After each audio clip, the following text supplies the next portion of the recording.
Hello everyone, and welcome to my Sister Wives For You channel. I hope everyone is having a wonderful day. Before we begin, please hit the subscribe button and give this video a thumbs up. In the swirling world of reality television, where private lives become public narratives and family drama is packaged as primetime entertainment, few families have been as dissected, discussed, and debated as the Browns of Sister Wives, and in this fictional scenario, the calm, level-headed eldest son, Logan Brown, becomes an unexpected epicenter of a legal firestorm that threatens the financial stability of his father, Kody Brown, and the multi-million-dollar network machine that built a brand on the family's unconventional life. In this speculative narrative, it all begins when Logan, long considered the quiet diplomat of the sprawling Brown clan, privately consults with attorneys after discovering what he believes to be years of unremedied contract discrepancies involving his childhood participation on Sister Wives, documents that, according to the fictional premise, suggest he was entitled to financial protections typically afforded to minors appearing regularly on reality TV programming, protections he allegedly never received despite the show's decade-long run. And while Logan had stepped away from the cameras years earlier to pursue his education and a life largely out of the spotlight, the hypothetical discovery of old paperwork, emails, and production notes sends him down a path he once would have avoided at all costs. The article imagines him wrestling with the implications of challenging not only TLC, a major television network with deep pockets and powerful legal teams, but also indirectly his own father, who in this fictional timeline had negotiated most early agreements on behalf of his children, believing the show's opportunities outweighed the long-term risks. And although Logan has always been portrayed by viewers as the responsible, pragmatic son, the one who balanced the family checkbook as a teenager, the one who helped raise his younger siblings during the chaotic years of relocation from Utah to Las Vegas to Flagstaff, the weight of what he perceives as injustice pushes him into unfamiliar territory, compelling him to consider a lawsuit that the fictional article frames as the Stolen Millions case, a lawsuit built around the argument that the network and possibly Kody benefited financially from footage involving Logan without providing proper compensation or setting aside standard protections used in other child-involved productions. Within this imagined account,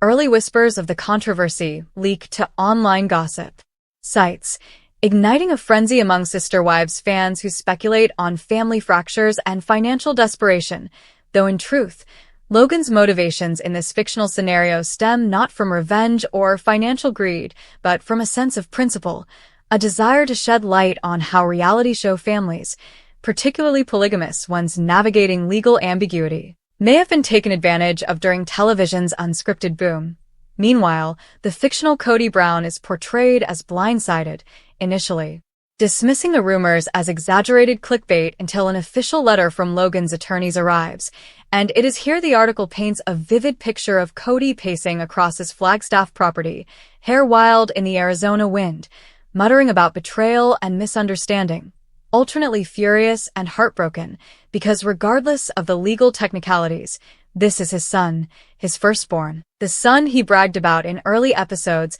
as the natural leader who would someday change the world. And the article explores how the strained father-son dynamic, already complicated by years of shifting family alliances and Kody's increasingly controversial decisions, reaches a breaking point as he scrambles to understand the financial implications. In the fictional storyline, TLC, wary of public backlash, attempts to settle quietly, offering Logan a private agreement that includes back pay calculations based on episode appearances and archival footage usage. But Logan, typically conflict-averse, becomes emboldened after reviewing the network's proposal and realizing the scale of what he believes is owed, especially compared to the massive profits generated by reruns, international licensing, and streaming deals, leading him to reject the settlement and proceed with filing the lawsuit officially, a decision that reverberates through the Brown family like an earthquake. The fictional wives, Mary, Janelle, Christine, and Robin, react differently, with Christine expressing empathy for Logan's desire for justice, Janelle feeling caught in the crossfire as his biological mother but also deeply connected to the family's past sacrifices. Mary privately wondering if this will open the door to addressing her own past financial grievances, and Robin worrying about the long-term branding consequences for her own children still occasionally appearing in specials and interviews. And the article includes scenes of tense group conversations, siblings debating loyalty versus accountability, and Kody calling emergency family meetings where half the adult children decline to attend, further fueling social media speculation that the family is more fractured than ever. As the fictional lawsuit gains national media attention, legal analysts debate the broader implications for reality television, some comparing the situation to early controversies involving child actors on scripted series, while others argue that reality TV exists in a murkier zone where consent, compensation, and protection are harder to regulate, especially in large families where children may appear in hundreds of hours of footage without clear long-term financial structures in place. And Logan, who never sought fame and rarely engages publicly, becomes a reluctant symbol for ethical reform in unscripted programming, in a dramatic turn in the fictional narrative. The lawsuit's discovery phase uncovers internal network communications showing producers discussing strategies to increase Logan's screen time during crucial years when he was simultaneously balancing high school, early college programs, and supporting siblings emotionally as family tensions escalated, raising questions about whether the pressure placed on him as a teen was reasonable, ethical, or financially compensated. And this finding becomes a cornerstone of the fictional argument that Logan suffered not only economic harm but possibly emotional strain connected to his portrayal and responsibilities on the show. As news outlets pick up these revelations, public sympathy shifts strongly toward Logan, with many fans arguing that he was always the stabilizing force in the family, the one who sacrificed the most yet benefited the least. Meanwhile, in this scenario, Kody faces mounting legal costs, potential back tax complications tied to how family income from TLC was distributed, and a public relations nightmare that threatens sponsorships, book deals, and any future media projects he had hoped to pursue. TLC executives, desperate to limit damage, suspend filming indefinitely, cancel planned specials, and begin reevaluating their entire approach to family-centered reality programming, all while issuing carefully worded statements about respecting privacy and adhering to legal standards, yet avoiding any acknowledgement of wrongdoing. As the fictional case moves closer to trial, settlement negotiation attempts intensify, with figures tossed around that could potentially drain Kody's remaining financial reserves and expose flaws in the network's previous contracts with minors across multiple shows. Ultimately, the article paints Logan not as a vindictive son but as a man pushed into advocacy, a man who once carried the emotional weight of an unconventional family on his teenage shoulders and who now, as an adult, seeks to ensure that no other child in a reality TV family experiences the same ambiguity he did, even if it means risking the relationship with a father he once idolized. And as the fictional narrative closes, the stakes escalate to their highest point, with legal experts predicting that if Logan wins, the resulting precedent could open the door to a wave of similar lawsuits from other now-adult children who grew up on unscripted television, potentially reshaping the entire industry and delivering the financial blow that could, in this speculative world, finally bankrupt Kody Brown, marking a dramatic and symbolic climax to the long-running saga of a family that once invited America into their living rooms to witness the supposed beauty and struggles of plural marriage, never imagining that the greatest upheaval of all would come not from internal conflict, but from one son's decision to stand up to a system far larger than the family that made him famous. As the fictional lawsuit continues to churn public attention into a frenzy, the Brown family finds itself pulled into emotional riptides none of them could have anticipated, and the article imagines how the months following Logan's decision become some of the most turbulent in the family's history, eclipsing even the televised separations, relocations, and marital fractures that had once dominated the storyline. In this expanded scenario, Logan's legal team, composed of attorneys who specialize in entertainment labor rights and childhood compensation frameworks, begins building what they claim is a meticulously detailed timeline of filming schedules, episode contracts, unused footage archives, and income disbursement ledgers, presenting a picture of systemic oversight that goes years deep. And with each new internal document uncovered through the legal discovery process, the tension within the Brown family intensifies, particularly as the lawsuit suggests that decision-making authority for the children's participation rested heavily on Kody's early contracts negotiated with TLC, meaning his name appears repeatedly in signatures, emails, and production call sheets, which, in this fictional account,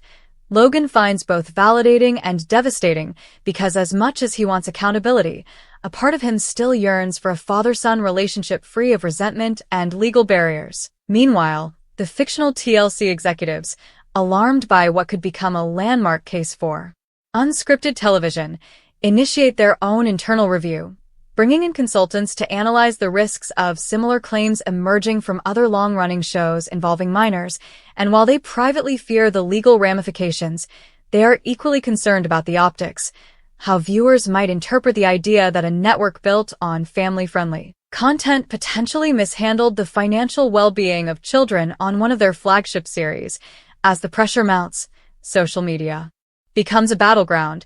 Hashtags like #JusticeForLogan, #ProtectRealityKids, and #SisterWivesScandal trend across platforms, with influencers, legal analysts, and former child reality stars weighing in on the broader conversation about the ethics of exposing minors to years of televised personal turmoil without guaranteed protections or long-term compensation structures. And through it all, Logan remains largely silent, making no public comments beyond a single written statement released through his attorney that emphasizes his desire for reform over revenge, a statement that only heightens public respect for him while deepening scrutiny on Kody and the network.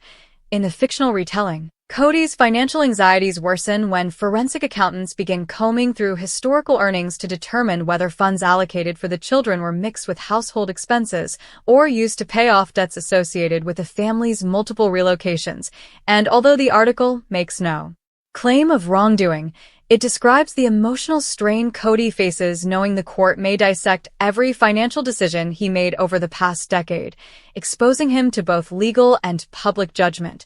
The wives, who have already spent years navigating emotional complexity on and off camera, find themselves reevaluating their own histories with TLC, recalling moments when they questioned production methods or worried about how filming affected their children's mental health. And while some express empathy for Logan's stance, they also fear the fallout. Episodes pulled from streaming platforms, lost residuals, canceled future opportunities, and the permanent closing of a chapter that, despite its pain, also provided them financial survival during years when their plural family struggled to find acceptance and stability. The fictional story further explores how the younger Brown siblings react, some privately supporting Logan but hesitant to say so aloud, others feeling blindsided and resentful, believing that revisiting past filming decisions threatens the family's reputation and long-term livelihood, with several caught between loyalty to their father and admiration for their older brother's courage, leading to long, emotional group texts, sibling meetings that break down in tears, and quiet conversations late at night where buried feelings finally surface. In an especially dramatic fictional twist, the lawsuit uncovers archived production footage of Logan repeatedly stepping in to comfort younger siblings during times of family stress, moments never aired but captured by behind-the-scenes cameras, footage that, while not incriminating, underscores the emotional labor he carried as the eldest child, labor that was never formally recognized or compensated, and which his legal team argues contributed materially to the show's emotional depth and viewer loyalty, strengthening the case that he was functionally a core cast member rather than simply a background presence. As journalists latch onto these developments, national conversations intensify around the evolving ethics of reality programming, with some experts drawing parallels to earlier eras of entertainment when child performers lacked legal protections now considered standard, and petitions begin circulating online demanding that networks implement new guidelines ensuring minors receive clear contracts, trust accounts, therapy access, and the right to opt out of filming when overwhelmed. Meanwhile, in the fictional storyline, Kody becomes increasingly desperate, alternating between publicly defending himself on social media, where his posts receive mixed reactions, and attempting privately to persuade Logan to settle the case before it reaches a courtroom, begging him to consider mediation for the sake of the family legacy. But Logan